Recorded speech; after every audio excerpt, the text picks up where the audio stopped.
The most recent renders of the Galaxy S25 Ultra were leaked by Techo Concept in a tweet. As anticipated, the renders feature the one significant design change we observed on the phone's dummy units, the departure of the Galaxy S24 Ultras and previous Ultra models' sharp 90-degree corners in favor of a softer, rounder design for the next iteration of Samsung's flagship phone.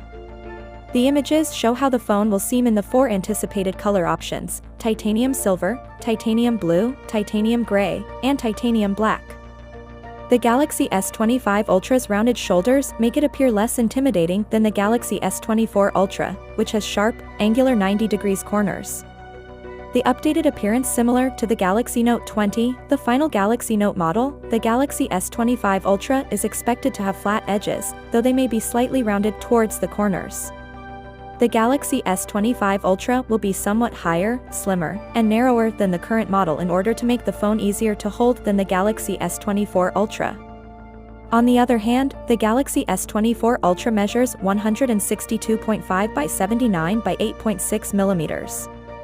According to reports, the dimensions of the Galaxy S25 Ultra will be 162.82 by 77.65 by 8.25 millimeters.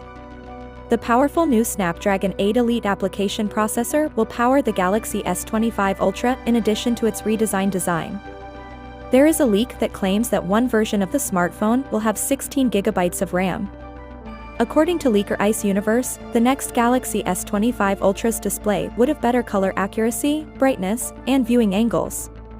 The M14 material used in the OLED screen of the iPhone 16 Pro and iPhone 16 Pro Max may also be used in the Galaxy S25 Ultra display.